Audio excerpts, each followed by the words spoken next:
इस कहानी की शुरुआत में हमें मेन कैरेक्टर जिक्सो दिखाया जाता है, जिसकी हालत ठीक नहीं लग रही थी। यहाँ इसके दिमाग का चेकअप किया जा रहा था क्योंकि उसे दिमाग का कैंसर था। वो उठकर नर्स से पूछता है कि अब मेरी हालत कैसी है, कोई सुधार आया। जिस पर नर्स मायूस होते हुए कहती है कि नहीं, तुम्हारी हालत अभी भी वैसी ही है। जिसके बाद जिक्सो बाकी कैंसर के मरीजों के साथ दिखाया गया, जिनमें एक होटल का मालिक भी था। वो अपने कैंसर को लेकर काफ़ी परेशान लग रहा था। कुछ दिन के बाद डॉक्टर जिक्सो को अपने पास बुलाकर कहते हैं कि बुरी खबर है, तुम्हारा कैंसर दिन ब दिन बढ़ता ही जा रहा है, जिसकी वजह से बहुत जल्द तुम्हारी मौत हो जाएगी। ये जानकर वो काफ़ी परेशान हो गया। लेकिन फिर जब हॉस्पिटल में आगे बढ़ा पानी पीने के लिए, तो वो एक लड़के को देखता है जो एक मरे हुए मरीज की घड़ी और अंगूठी को चुरा रहा था। जिसके अगले ही पल वो लड़का हमें एक जगह पर ट्रैप्स में यानी जिक्सो के जाल में फंसा हुआ दिखाया जाता है। लेकिन ये जिसको का काम है, वो ऐसे लोगों को ट्रैप्स में फंसाता है जो अपनी ज़िंदगी में गलत काम करते हैं। इन मुश्किल ट्रैप्स में बचने के लिए वो कुछ टाइम देता है, फिर कैद हुए इंसान को अपने जिस्म के किसी हिस्से की कुर्बानी देने को कहता है। मतलब इस इंसान को अपने जिस्म का कोई भी हिस्सा खुद काट कर अलग करना है। अगर टाइम से पहले इस इंसान ने ऐसा कर दिया तो वो बच जाएगा, वरना इसकी मौत तो पक्की है। क्योंकि लोगों को सबक सिखाने का यही तरीका इसको अच्छा है। फिर अब इस लड़के की आंखों के ऊपर मशीन के जरिए पैच लगाए हुए थे और हाथों को भी कुर्सी से मजबूती से बांधा हुआ था। अब जिसको रिकॉर्डिंग के जरिए उसको बताता है कि जो पैच तुम्हारी आंखों पर लगाए हैं, इसके जरिए तुम्हारी आंखें खींच दी जाएंगी। अगर इससे बचना है तो तुम्हारे पास 3 मिनट का टाइम है। तुम्हारे एक हाथ के नीचे बटन है और दूसरे हाथ की सारी उंगलियों को छोटी छोटी मशीनों से बांधा हुआ है। तुमने करना यह है कि बटन दबाकर बारी बारी एक एक करके अपनी 5 उंगलियों को तोड़ना है। और बस इसके साथ ही इसके 3 मिनट का टाइम स्टार्ट हो जाता है। अब वो लड़का जैसे ही बटन दबाता है, उसकी दोनों उंगलियां तोड़ दी जाती है। लेकिन इस चीज़ में इसे काफ़ी तकलीफ हुई, वो दर्द से तड़पने लगा, जिस वजह से इसका टाइम ख़त्म हो गया। और क्योंकि टाइम पर इसने अपना टास्क पूरा नहीं किया, इसलिए अगली पल पाइप से इसकी आंखें खींच ली जाती हैं और वो पाइप से होकर कहीं चली गई। अब ये कहानी वापस वहीं आ गई जब जिक्सू लड़के को चोरी करते हुए देख रहा था। असल में ये सब जिक्सू के दिमाग में चल रहा था कि अगर ये लड़का चोरी करेगा तो मैं इसके साथ ऐसा ही करूँगा। लेकिन लड़के ने जैसे ही जिक्सू को देखा, वो चोरी किए बगैर ही यहाँ से चला गया। एक हफ्ते के बाद जिक्सू होटल में बैठकर अपना काम कर रहा है, जहाँ तक होटल का मालिक आ गया, जिसने अब काम करना स्टार्ट कर दिया था। दोनों एक दूसरे से मिलकर काफ़ी खुश थे। जिसको उसे कहता है कि तुम काफ़ी बेहतर लग रहे हो, जैसे तुम्हारी तबीयत अब ठीक हो गई हो। जिस पर होटल का मालिक जवाब देता है, हाँ ऐसा ही है, अब मैं वाकई ठीक हो गया हूँ क्योंकि मैंने डॉक्टर्स की एक टीम की मदद ली है। उन्होंने मेरा इलाज किया है और देखो आज मैं तुम्हारे सामने बिल्कुल ठीक हूँ। मेरा इलाज दरअसल एक सीनियर डॉक्टर की बेटी जिसका नाम गैब्रियल है, उसने किया और उसकी टीम ने मिलकर किया। जिक्सो से कहता है मुझे भी उनका कोई एड्रेस वगैरह दो, मैं भी उनकी मदद लेना चाहता हूँ। होटल का मालिक कहता है हाँ क्यों नहीं, वो लोग नॉर्वे में काम करते हैं और तुम्हें भी इलाज के लिए वो कहीं बुलाएंगे। जो कहकर वो जिक्सो को उनकी वेबसाइट लेकर देता है, ये कहते हुए कि तुम भी बहुत जल्द ठीक हो जाओ। थोड़ी देर के बाद जिक्सू इंटरनेट पर इस सीनियर डॉक्टर यानी गैवल की डेट का इंटरव्यू देखता है, जिसमें वो बता रहा था कि कैंसर को ठीक करने का हमारा ये अपना प्रोसेस है। और वो यहाँ सारे वही स्टेप्स बताता है जो हकीकत में डॉक्टर कैंसर का इलाज करने के लिए बताते हैं। इसे देखकर जिक्सो को लग रहा था कि इसका मतलब ये वाकई बहुत अच्छा इलाज करते हैं। ये बताकर डॉक्टर अपनी बेटी की वेबसाइट के बारे में बताता है, जिसे चेक करने पर जिक्सो को गैब्रियल की वीडियो मिली, जिसमें वो बता रही थी कि मैं ही कैंसर का इलाज करती हूँ अपने डॉक्टर्स की टीम के साथ मिलकर। और ये तरीका मेरे डॉक्टर ने ही बनाया है, पर हाँ इसमें एक थोड़ा सा मसला है। क्योंकि हमारा इलाज आम कैंसर की निस्बत सस्ता है, इसलिए गवर्नमेंट हमें पब्लिकली यानी सरेआम सब के सामने ये इलाज करने नहीं देती, तो हमें मजबूरन छुप छुप कर इलाज करना पड़ता है। कुछ देर के बाद जिक्सो ने मेल करता है, तब इनके पास जवाब में कॉल आई और उनकी गैब्रियल से बात हुई। वो कहती है सर क्या आप इलाज करवाना चाहते हैं, तो कन्फर्म मरीजों में मैं आपका नाम डाल दूं।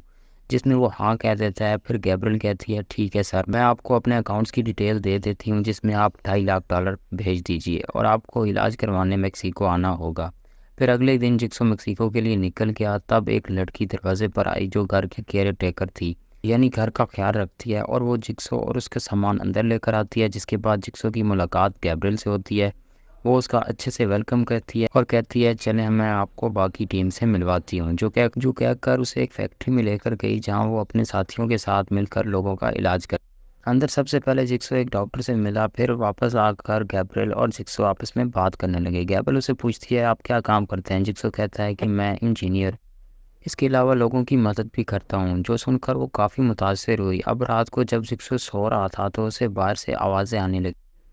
वो जब बाहर गया तो देखता है कि वहाँ एक छोटा लड़का अपनी साइकिल को ठीक करने की कोशिश कर रहा है। अब जिक्सो इसकी मदद करता है, जिसके दौरान इनकी काफ़ी अच्छी दोस्ती हो गई, क्योंकि जिसको ने उसकी साइकिल ठीक कर दी थी। अब जिसको की ऑपरेशन की तैयारी की जाती है। जिसमें उसे बेहोश और सुन करके उसका ऑपरेशन करना शुरू कर दिया, जिसमें इसके सर के पीछे वाले हिस्से को काट कर सर्जरी की जा रही थी। बेहोश होने से पहले वो कैमरे में ये सब देख पा रहा था। 2 दिन के बाद उसे होश आई, जहाँ उसे मिलने गैब्रियल आई थी। कहती है, मुबारक हो आपको, आपका ऑपरेशन कामयाब रहा और आपका कैंसर अब दूर हो चुका है और अब आपकी रिपोर्ट्स भी बिल्कुल नॉर्मल। यहाँ खून जिक्सो अपनी रिपोर्ट से एक्सेप्ट, फिर गैब्रियल कहती है कि अब आपको हमारे यहाँ की दवाई खानी होगी, जिसके बाद आप बिल्कुल ठीक हो जाएंगे। ये सुनकर जिक्सो बहुत खुश हो गया और ये सब बताकर गैब्रियल वहाँ से चली जाती है। और वहाँ से निकलकर जिक्सो पूरा शहर घूमता है, जिस बीच वो दवाई भी ले रहा था और प्लान भी बना रहा था कि आगे लोगों को ट्रैप्स में कैसे फंसाना है, जहाँ इसने अपने ट्रैप्स का पूरा स्केच भी बना लिया था। अब कुछ दिन के बाद वो गैब्रियल से मिलने गया, लेकिन घर पर आकर उसने देखा कि यहाँ पर तो कोई भी नहीं है। वो फिर उसकी फैक्ट्री में, जहाँ पर भी सब कुछ दबाव बर्बाद हुआ पड़ा, यहाँ कंप्यूटर में जिक्सो गैब्रियल की डेट की वीडियो देखता है, जिसमें वो ऑपरेशन करने का तरीका बता रही कि हम सर के पीछे से कट कर कर ऐसे ही ऑपरेशन करते हैं। अब ये वीडियो वही थी जो जिक्सो को उसका ऑपरेशन करते हुए दिखाई गई थी, जिससे यहाँ इसे शक हुआ कि कहीं मेरे साथ गलत तो नहीं हो गया, उन्होंने मेरा ऑपरेशन किया भी है या नहीं। ये सोचकर उसने अपने सर की पट्टी खोल दी, जहाँ पर ऑपरेशन के जख्म पर कोई निशान नहीं, जिससे जिक्सो समझ गया कि उन्होंने मुझे बेवकूफ़ बनाकर लूट ली, जिस वजह से वो काफ़ी भड़क गया और वहाँ तोड़ फोड़ करने लगता है। अब गैब्रियल का ड्राइवर हमें अपनी गाड़ी में दिखाया जाता है, जहाँ गाड़ी में मुसाफिर आकर बैठता है, लेकिन वो ड्राइवर के मुंह पे कपड़ा रखकर उसे बेहोश कर, उसे जब होश आई तो वो रस्सी से खुद को बंधा हुआ पाता है और उसके दोनों हाथ भी टेप से लिपटे हुए थे और वो ज़ोर ज़ोर से चिल्ला रहा था। इसके सामने जिक्सो आया, उसे देखकर ड्राइवर भड़क गया और कहता है कि खोल मुझे, वरना मैं तुझे मार दूंगा। अब जिक्सो उसे खोल देता है। फिर जब वो आगे बढ़ा तो वहाँ से बाहर नहीं निकल पाता, बल्कि इसके सामने एक टेप रिकॉर्डर आया, जिसमें जिक्सो कहता है कि मैं जानता हूँ तुमने गैब्रियल की टीम में एक नकली डॉक्टर बनकर मेरा ऑपरेशन करने का नाटक किया और लोगों को फंसाकर लूटने में तुम भी उनके साथ मिले हुए, जिसकी सज़ा आज तुम्हें मिलने वाली है। तुम्हारे पास 3 मिनट का टाइम है। मैंने तुम्हारे दोनों हाथों में बॉम्ब्स लगाए हुए हैं, इसके साथ ही इसका टाइम शुरू हो। अब ड्राइवर बड़ी मुश्किल से तकलीफ बर्दाश्त करते हुए अपने दोनों हाथों को काट देता, क्योंकि दोनों हाथों पे नोकदार औजारों को लगाया हुआ था, जिससे इसका बहुत सारा खून भी बह गया था और इसे बहुत दर्द भी हो रही थी। वो अपने दोनों हाथों को काट कर दूर फेंक दे और क्योंकि उसने टाइम पूरा होने से पहले अपना टास्क पूरा कर लिया था, इसलिए उसके सिर्फ हाथ ही काटे। अब जिक्सो तभी अपने साथी को कॉल करके बताता है कि मुझे एक धोखेबाज डॉक्टर्स की टीम के बारे में पता चला है, जिन्हें पकड़ने के लिए मुझे तुम्हारी मदद चाहिए। जिस पर उसका कहना था कि ठीक है, मैं आती हूँ कुछ देर तक। अब नर्स हमें एक लगमी लड़की के साथ दिखाई गई, जिसके बाद वो दोनों गाड़ी में आकर बैठ जाते। फिर अचानक एक लड़की उन पर पूरी तरह हमला कर देती है, जिससे वहीं उसकी मौत हो गई। अब ये देखकर नर्स काफ़ी डर गई थी, लेकिन थोड़ी देर के बाद उसे कोई बालों से पकड़कर घसीट के ले जाता और उसे फ़ौरन बेहोश कर दिया गया। अब गैब्रियल का डॉक्टर साथी जब एक जगह पर काम कर रहा था तो तभी यहाँ इसके पास गैब्रियल की केयर टेकर आई, जो इसे ड्रग और नशा लेकर यहाँ से चली। फिर तभी यहाँ पर कोई आ जाता है जिसने मास्क लगाया हुआ था और हाथ में रॉड का टुकड़ा था। वो मास्क वाला इंसान रॉड से डॉक्टर पर हमला कर देता है, जिससे वो वहीं बेहोश हो गया। अब केयरटेकर बाथरूम में बैठी ड्रग ले रही थी। जब वो बाहर आई तो कोई उस पर दरवाजे से हमला कर कर नीचे गिरा देता और फिर इसे भी पकड़कर बेहोश कर दिया जाता है। फिर हमें गैब्रियल दिखाई गई, जो पिछले मरीजों को लूटने की तैयारी कर रही थी और फ़ोन पर अपने नए मरीजों को फंसाने का काम भी कर रही थी। वो जब बैग में पैसे भर रही थी तो कोई उसके घर में घुसा।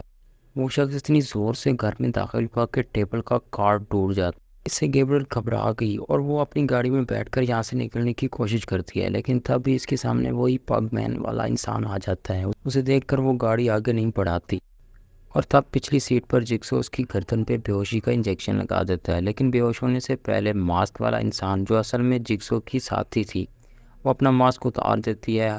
यहाँ हमें पता चलता है कि ये अमेंडा है, जिसने पहले भी काफ़ी बार लोगों को ट्रैप्स में फंसाने के लिए जिक्सो की मदद की थी और वो कब से इसके साथ है। अब गैब्रियल समेत डॉक्टर्स की पूरी टीम को उन्होंने कैद कर लिया।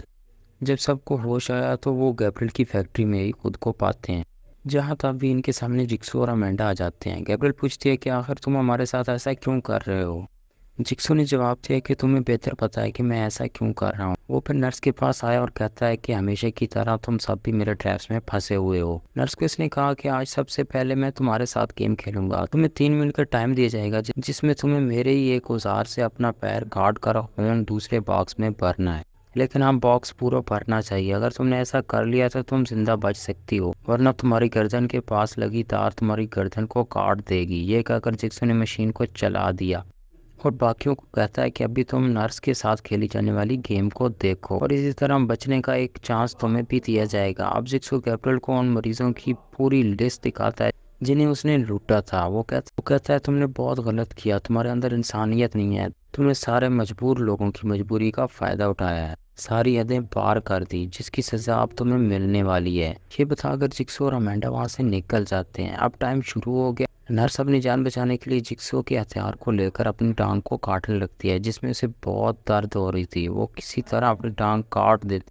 लेकिन ये करके वो दर्द से तड़पने लगी, जोर जोर से सांस लेने लगती है। इसने फिर खून को बॉक्स में भरना शुरू कर दिया, लेकिन वो आधे बॉक्स को ही भर पाई थी और क्योंकि इसने टाइम पर ऐसा नहीं किया तो तार से इसकी गर्दन काट दी जाती और इसका सर जिस्म से अलग होकर गिर जाता है, जिसे देखकर नर्स और उसके साथी काफ़ी डर जाते हैं और कैमरे के जरिए जिक्सू और अमेंडा भी ये सब देख रहे थे। जिसके बाद वो वापस उन लोगों के पास आ जाती है जहाँ गैब्रियल कहती है कि तुम लोग मुझे छोड़ दो, मैं तुम्हारा अच्छी जगह से इलाज करवा सकती हूँ। फिर अब टाइम जा चुका था, इसलिए जिक्सू इसकी बात नहीं सुनता। इतनी देर में बाहर एक मरीज आया जो चिल्ला चिल्ला कर कह रहा था कि गैब्रियल मुझे मेरे पैसे वापस चाहिए। अब इसकी आवाज़ सुनकर जिक्सू और अमेंडा इसे अंदर ले आए और मारकर इसे भी बेहोश कर देते हैं। इसे जब होश आई तो वो खुद को कुर्सी से बंधा हुआ पाता है और जिक्सू को बताता है कि गैब्रियल ने मुझसे पैसे लेकर मेरा इलाज नहीं किया। जिस पर जिक्सू मरीज को कैमरे के जरिए इन लोगों को कैद में दिखाता है। ये सब के साथ ऐसा ही करते हैं, इसलिए मैंने इन्हें सबक सिखाने के लिए अपनी कैद में रखा है। एक नर्स को सजा तो मिल चुकी है, लेकिन बाकियों की सजा भी बाकी है। मरीज कहता है कि ये लोग बहुत घटिया हैं। तो जिक्सू ने जवाब दिया कि सजा भी इन्हें ऐसी ही मिलेगी, जो कहकर वो उसी नर्स की लाश के टुकड़े दिखाता। ये देखकर मरीज एकदम सुन पड़ गया। कहता है मैंने तो समझा था कोई आम सजा होगी, लेकिन इस तरह की सजा तो बहुत ज़्यादा ही खतरनाक। जिक्सू ने कहा हाँ, हम ऐसे ही करते हैं, लेकिन अब आगे तुम हमारे साथ इन लोगों के साथ जो होगा वो देखोगे। जिसके साथ यहाँ में गैब्रियल का डॉक्टर साथी दिखाया गया। अब बारी इसकी थी, जिसके चेहरे को लोहे की खतरनाक मास्क और ट्रैप्स में जकड़ा हुआ था। अब तभी चेहरे पर अपना पसंदीदा जिक्सू वाला मास्क लगाकर वो साइकिल पर बैठकर आता है, जिसके बाद वो एक ट्रैप्स में सर्जरी का सामान, टेप रिकॉर्डर और कैमरा रख के इसे डॉक्टर के सामने भेजता है। जैसे ही डॉक्टर ने टेप रिकॉर्डर चलाया, जिक्सू कहता है कि तुम्हारे पास 3 मिनट का टाइम है। तुमने कैमरे के जरिए अपने सर को देखकर दिमाग का ऑपरेशन करना है और अपने दिमाग का हिस्सा कट कर कर सामने पड़ी बोतल में डालना है। अगर टाइम में तुमने ऐसा कर दिया तो ठीक, वरना ये तेजाब वाला मास्क जो किसी लोग की तरह काम करते हैं तुम्हारे मुंह को बीच में रख के बंद हो जाएगा और तेजाब से तुम्हारा मुंह जला दिया जाएगा। बहुत भयानक तुम्हारी मौत हो जाएगी। जिसके साथ ही रिकॉर्डर बंद हो गया। अब डॉक्टर ये करना नहीं चाहता था, जिस पर गैब्रियल और केयर टेकर इसे समझाती हैं कि अगर तुमने ऐसा ना किया तो तुम्हारा हशर भी इस नर्स जैसा ही होगा। अब डॉक्टर की डर की वजह से काफ़ी बुरी हालत हो गई थी और वो ऐसा करने के लिए राज़ी हो गया। वो जल्दी से एक औजार उठाकर अपना सर काट देता है और इसका बहुत तेज़ी से खून बहना शुरू हो गया। फिर वो अपना दिमाग का हिस्सा काट कर बोतल में डालता है, लेकिन अब टाइम ख़त्म हो गया था। टाइम पर इसने ऐसा नहीं किया, इसलिए इसका मास्क बंद हो गया, जिसने इसका पूरा चेहरा जला दिया। इसकी जिल्द पिघल गई और ऐसे ही बहुत दर्दनाक इसकी मौत हो जाती है। अब साइकिल पर बैठकर जिक्सू केयर टेकर के पास गया और उसे टेप रिकॉर्डर देता है, लेकिन वो उसे लेकर फेंक देती है, जिससे वो टूट गया। ये देखकर जिक्सू को बहुत बुरा लगा। वो उसे कहता है कि तुम्हें ऐसा नहीं करना चाहिए था। जिसके बाद वो 2 जंजीरों से केयर टेकर के एक पैर को और एक हाथ को बांधकर उसे खींचता है और उसे हवा में लटका देता है। जहाँ तभी केयर टेकर के सामने एक रेडिएशन मशीन जो खतरनाक जहरीली शुआएं निकालती थी, साथ में वहाँ डंडा भी था, जिसको से कहता है कि तुम पर रेडिएशन को डाला जाएगा, जिससे तुम्हारा चेहरा झुलस जाएगा, जिससे तुम्हारी जिल्द झुलस जाएगी। अगर इससे बचना है तो तुम्हें डंडे मार मार कर एक पैर और एक हाथ की कुर्बानी देनी होगी। इसके साथ ही इस पर रेडिएशन डालना शुरू कर दिया गया। वो डंडा लेती है और अपने पैर पर जोर से मारने लगी। ऐसा करने से उसे इतनी तकलीफ का सामना करना पड़ रहा था, लेकिन आखिरकार मार मार कर उसने एक पैर तोड़ दिया। अब रेडिएशन की वजह से इसकी हालत काफ़ी बुरी हो गई थी। वो काफ़ी झुलस गई थी, साथ ही वो काफ़ी कमज़ोर हो गई थी। थोड़ी ही देर में जिक्सू फिर उस पर रेडिएशन डालने लगता है और अब वो डंडे से अपने हाथ पर वार करने लगी। मार मार कर इसने अपने हाथ को भी तोड़ दिया और जैसे ही हाथ टूटा वो नीचे गिर जाती। इतनी देर में वो मरीज नीचे से आज़ाद होकर ऊपर आ गया। इसके पास गन भी थी जिसे वो जिक्सो पर तान देता है और अमेंडा को कहता है कि गैब्रियल को खोलने वाली चाबी मुझे दे दो वरना मैं जिक्सो को मार दूंगा। जिस पर अमेंडा फौरन उसे चाबी दे देती। वो फिर इन दोनों को गैब्रियल के पास ले आया और अमेंडा को इसे खोलने का कहता है और ऐसा करते ही वो आज़ाद हो गई। गैब्रियल अमेंडा को मारने लगा। मरीज जिक्सो को कहता है कि अब तुम इस ट्रैप में खुद को कैद करो। तब बिना डरे जिक्सो ने ऐसा ही वो जाकर खुद को गैब्रियल के ट्रैप में कैद कर लेता, पर इसे अमेंडा काफ़ी भड़क जाती। अब ये गैब्रियल बताती है कि ये मरीज़ मेरा दोस्त है और ये भी हमारी टीम का हिस्सा है। जो सुनकर अमेंडा कहती है कि तुम सब के सब बहुत घटिया हो। अब जिक्सो कहता है कि प्लीज़ अमेंडा को छोड़ दो, उसे यहाँ से जाने। इसका इस सब में कोई कसूर नहीं, बल्कि ये तो सिर्फ मेरा साथ दे रही थी। फिर गैब्रियल इसकी बात सुनकर कहती है कि जिक्सो मैं ये बात पहले ही जानती। जिसके बाद वो कैमरे में एक छोटे लड़के को देखता है जो बाहर फुटबॉल से खेल रहा था। उसे देखकर गैब्रियल पकड़ के अंदर लाई और जिक्सो को कहती है कि तुम्हें ये बहुत प्यारा है, आज इसके साथ भी वही होगा जो हम तुम्हारे साथ करने वाले हैं। ये कहकर वो बच्चे को भी जिक्सो के साथ बांध देती। ये देखकर जिक्सो कहता है ये तो छोटा बच्चा है, इसका क्या कसूर है, इसे छोड़ दो। ऊपर तुम्हारे पैसे पड़े हैं, उसे लेकर तुम यहाँ से चली जाओ। जिस पर गैब्रियल हंसी और कहती है जी नहीं, अब तो मैं भी देखूंगी कि तुम आखिर अपने ट्रैप में कैसे बचते हो। जी कहते ही गैब्रियल का दोस्त ट्रैप को चला देता है जिसमें इनके हाथ पांव और गर्दन से बंधी हुई जंजीरें खींच ली गई और ऐसे इन्हें लिटा दिया। अगले ही पल इनके सामने दो बड़े बड़े पाइप्स लाए गए जिसके जरिए इनके मुंह पर इंसानी मांस वाला गंदा खून डाला गया। पर यहाँ ये हुआ कि एक पाइप से अचानक खून गिरना बंद हो गया और वो पाइप बच्चे वाला था, जिसको कि मुंह पर खून गिरता हुआ देखकर बच्चा अपना लीवर खींचता है जिससे जिक्सो का खून बंद हो गया और अब बच्चे पर खून गिरने लगा। ऐसे जिक्सो को सांस लेने का मौका मिल गया और इस तरह दोनों बारी बारी अपने अपने ऊपर खून गिराकर एक दूसरे की जान बचा लेते हैं। ये देखकर अमेंडा काफी गुस्सा हो जाती है। तब गैब्रियल अपने दोस्त को कहती है कि हमें यहाँ से निकलना चाहिए, जो कहकर ये दोनों ऑफिस में गए। अब तब ये अमेंडा एक जगह से अपना बैग लेती है। हमने देखा कि बैग के पीछे लगा टाइमर शुरू हो गया जिससे जिक्सो का खून वाला ट्रैप बंद हो जाता है और ऑफिस जहाँ वो दोनों थे वो भी लॉक्ड हो जाता। तो अभी यहाँ ये राज खुलता है कि ये सारा दरअसल जिक्सो का ही प्लान था, क्योंकि उसे ड्राइवर ने पहले ही बता दिया था कि वो मरीज गैब्रियल का दोस्त है और हमारी टीम का हिस्सा है। इसलिए जब गैब्रियल को पकड़ लिया तो उसके फ़ोन से मैसेज करके इन लोगों ने इसके दोस्त को फैक्ट्री बुलवाया था। और अब ये दोनों जो ऑफिस में थे वो बाहर देखते हैं जहाँ जिक्सो, अमेंडा और वो बच्चे दिखाई देते हैं जो अब बिल्कुल आज़ाद थे।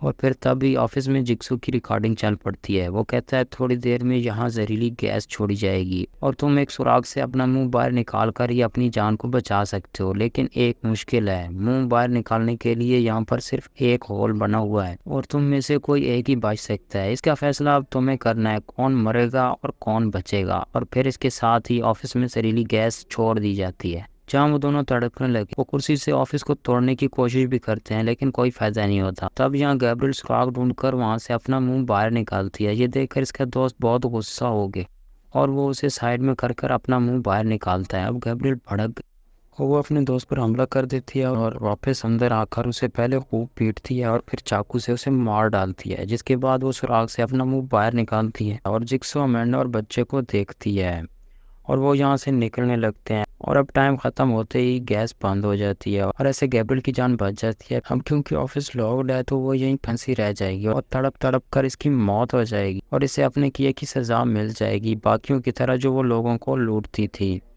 जबकि जिक्सो, अमेंडा और वो बच्चा खुशी खुशी वहाँ से निकल जाते हैं। इसके बाद हमें होटल का मालिक दिखाया गया जिसने असल में जिक्सो को गैब्रियल के पास भेजा था, क्योंकि वो भी दरअसल इनके साथ ही मिला हुआ था जिसे अब कोई पकड़ लेता है। और इसी के साथ ही इस फिल्म की कहानी यहीं पर ख़त्म हो जाती है।